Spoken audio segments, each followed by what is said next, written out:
Nous voici à la vigile pascale. Et nous avons commencé par bénir la lumière. Nous avons béni la lumière sur le trident. Et c'est à partir du trident qu'on a allumé le cierge pascal. Et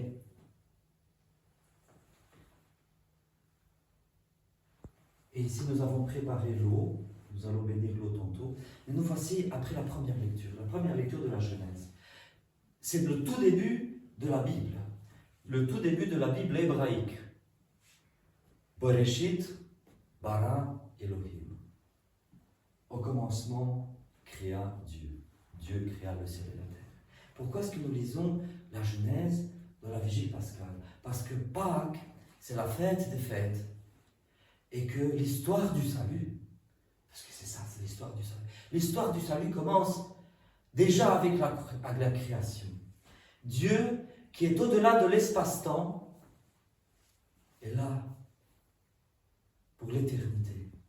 Et au moment où il crée le temps, c'est la création du temps, c'est le début du tout. C'est le début de notre histoire. Et quand Dieu crée le temps et la matière et ce tout à partir du néant, Dieu sait déjà que l'humanité va un jour tomber dans le péché. Et il sait qu'elle ne pourra pas se relever et qu'il aura besoin lui-même d'entrer dans sa création pour la racheter. Je vais juste dire un petit mot sur la Genèse. On s'est beaucoup moqué, au temps moderne, on s'est beaucoup moqué du livre de la Genèse, parce qu'on se dit ce sont des fables, la science nous dit autre chose. En fait, non. Regardons les cosmogonies des peuples païens qui étaient autour des Hébreux.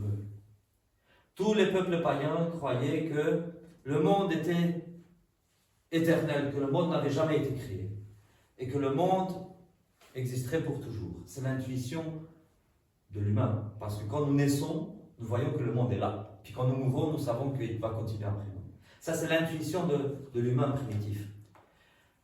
Et il y avait toutes sortes de cosmogonies païennes, des païens qui pensaient que ceux qui croyaient qu'il y avait une sorte de création croyaient quand même que l'humain était créé avant le reste, ainsi de suite.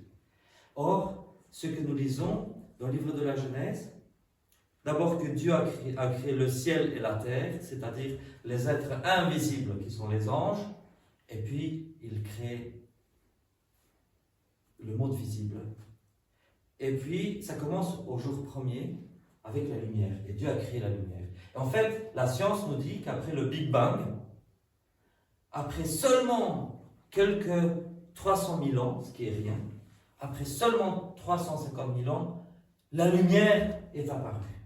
En fait, la lumière apparaît très, très tôt dans l'histoire.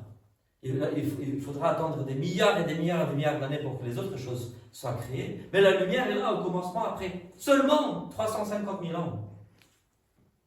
La Bible a raison. Et ainsi de suite. Et on voit dans la création que Dieu crée d'abord les choses inanimées, puis petit à petit les choses animées. Et l'humain, tout à la fin.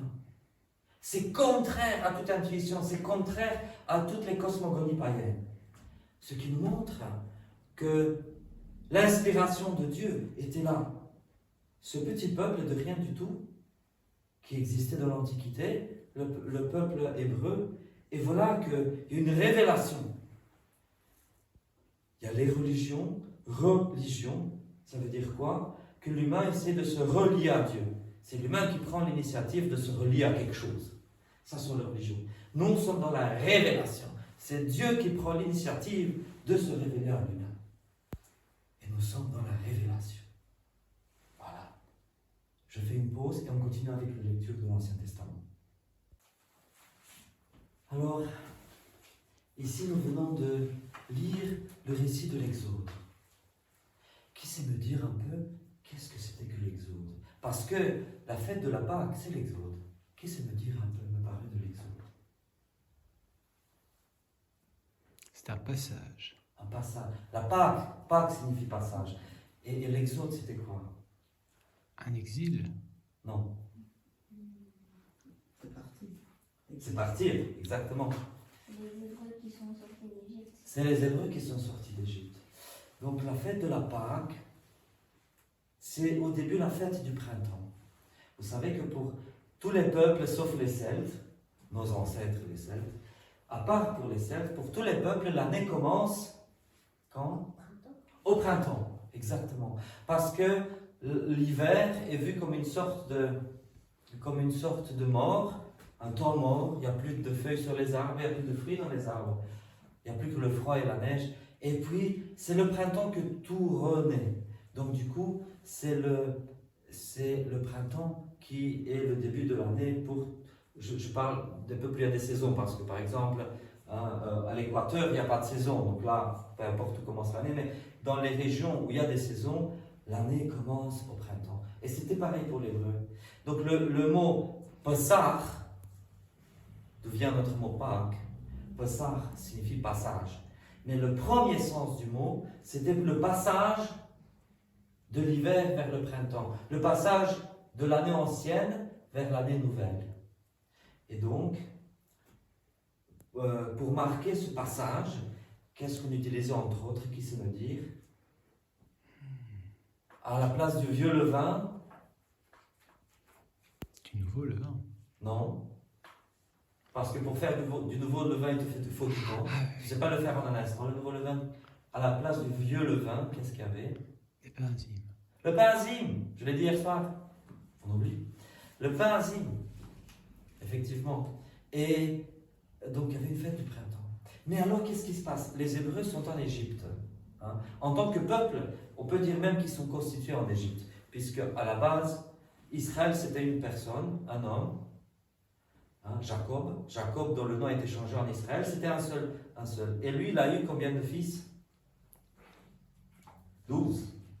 12 fils et une fille. Et donc, il y a les 12 tribus d'Israël qui naissent en Égypte. Donc, ils vivent en Égypte, mais vivent comme un peuple séparé. Parce que, bon, pour beaucoup de raisons, mais ils vivent comme un peuple séparé. Vous avez entendu la lecture avec Abraham. Abraham qui était pour sacrifier Isaac sur le mont Moria, qui est le mont Sinaï, qui est le mont Sinaï de Jérusalem. C'est une préfiguration du Christ. Et voilà que les Hébreux sont là, ils sont en esclavage. Et Dieu apparaît à Moïse, hein, on parlait de religion versus révélation. Dieu apparaît à Moïse, elle dit, fais sortir mon peuple d'Égypte. Et donc il y a les 12 plaies d'Égypte, tout ça, vous connaissez. Et donc Moïse prend le peuple. Ils disent, on s'en va à la fête de la Pâque. Et ils mangent la Pâque. Ils mangent la Pâque, ils sacrifient l'agneau pascal, ils mettent son sang sur les gâteaux, vous connaissez l'histoire, et ils sortent en pleine nuit, ils sortent d'Égypte. Et qu'est-ce qu'ils font? Ils prennent l'avion? Non. Ils prennent le bateau? Non. Et qu'est-ce qu'ils font? Ils marchent. Ils marchent vers où? Vers la mer, vers un bras de mer. Et là, qu'est-ce qui se passe? Il n'arrive pas. Est-ce qu'il passe à la nage? Non. Qu'est-ce qui se passe? On vient de le lire dans la lecture. Il étend sa main sur la mer. Et les eaux s'ouvrent et le peuple passe. Et donc à l'armée égyptienne, sans doute les gardes-côtes qui viennent derrière. On dit que c'est Pharaon. Est-ce que c'est Pharaon lui-même? Est-ce que c'était les gardes-côtes? Est-ce que... Voilà. On exagère un peu pour dire... Parce que de toute façon, les gardes-côtes, ils venaient au nom du Pharaon. Hein, c'était sous le règne de Sa Majesté, n'est-ce pas? Et donc, peu importe que ce soit Pharaon en personne ou juste les gardes-côtes, il y a du débat là-dessus, mais ça, on s'en fout. C'est pas ça qui est important. Et ces gens-là, ils courent après les Hébreux. Et ils les attrapent? Non, pourquoi ils ne les attrapent pas? Parce que la mer s'est refermée. La mer s'est refermée. Et là, ils arrivent sur l'autre rive et ils voient les Égyptiens noyés. Ils font... Qu'est-ce qu'ils disent? Chantons au Seigneur, parce qu'il s'est couvert de gloire. Il a englouti Pharaon et son armée dans la mer. Et après ça, ils traversent le désert.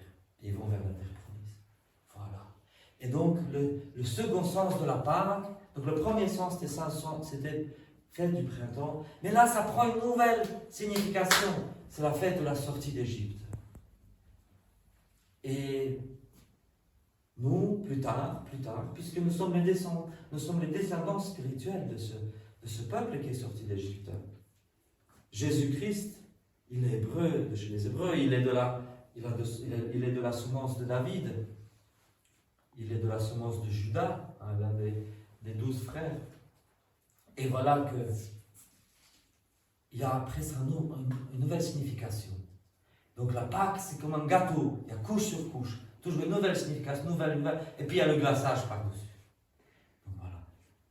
Je m'arrête ici, on va continuer les lectures de l'Ancien Testament pour voir jusqu'où vont les couches et les glaçages.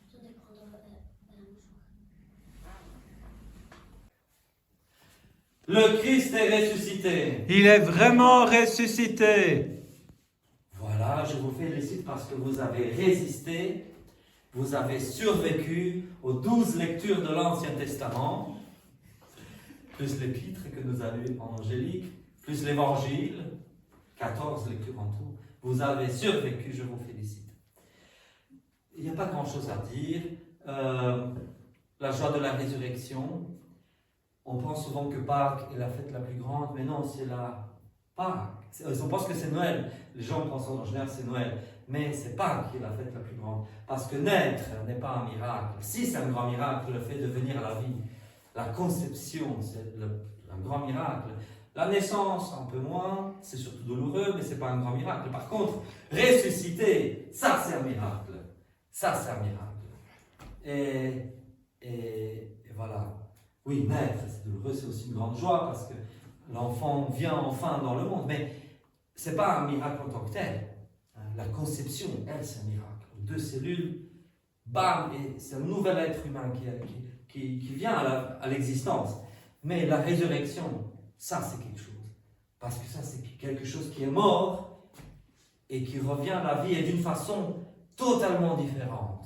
Parce que Jésus, vous savez, Lazare a été ressuscité par le Christ. La fille de Jaïr a été ressuscitée par le Christ. Qui d'autre? Le fils de la veuve de Naïm a été ressuscité par le Christ. Mais eux sont juste ressuscités, revenus à la vie avec un corps normal, avec le même corps. C'est déjà un grand miracle. Mais Jésus, quand il est ressuscité, c'était encore plus grand. Parce qu'il arrivait à passer par la matière. Il n'est plus tenu par les contraintes de ce monde. Et c'est ça la résurrection du Christ. Quand est-ce que le Christ est ressuscité? On a une divergence entre Matthieu d'un côté et puis Marc, Luc et Jean de l'autre côté. En général, pour beaucoup de choses, les synoptiques s'accordent et Jean va dans son sens. Ici, c'est le contraire. Ici, Matthieu va dans un sens et puis Luc et Jean vont dans un autre et puis Marc essaie de réconcilier les deux traditions. Parce qu'en fait, il s'agit de 2 traditions. Au moment où où les évangiles étaient rédigés, il y avait déjà ces choses-là qui étaient racontées de génération en génération. C'était déjà une tradition. Et il ne faut pas oublier que c'est l'Église qui a engendré l'Écriture. Ce n'est pas l'Écriture qui a engendré l'Église. Le Nouveau Testament vient des décennies après qu'on célébrait la messe et qu'il y avait l'Église. Et donc, il y avait 2 traditions. Mais une tradition, on va dire, dont Saint Jean est plutôt le pionnier avec Luc, ce serait que le Christ serait ressuscité le matin, le dimanche matin. Mais chez Matthieu, il dit au vêpres, c'est-à-dire au soir, au vêpres du sabbat, au vêpres au soir du sabbat, qui luisait en vue du premier jour après le sabbat, c'est-à-dire au coucher du soleil, parce que nous avons lu l'Ancien Testament, la Genèse, et comment c'était dans la Genèse, et lut un soir, et lut un matin, et ce fut le jour en tel, le soir et le matin, le soir et le matin, le soir et le matin. Donc, bibliquement, le jour commence avec le soir. Le jour commence avec le soir, avec le coucher du soleil. Et ça nous donne une piste quand même vers une réconciliation historique des 2 traditions qui dit le sabbat a été terminé. Ok, donc ça veut dire samedi soir au coucher du soleil. Et les femmes sont parties chercher des parfums. Elles n'avaient pas à attendre dimanche matin en fait. Parce que, en fait, si elles avaient eu le temps, d'après Jean, on a embaumé Jésus avant de le mettre au tombeau. Mais d'après les synoptiques, ça a été en toute hâte. On n'a pas eu le temps. Probablement, on l'a fait de façon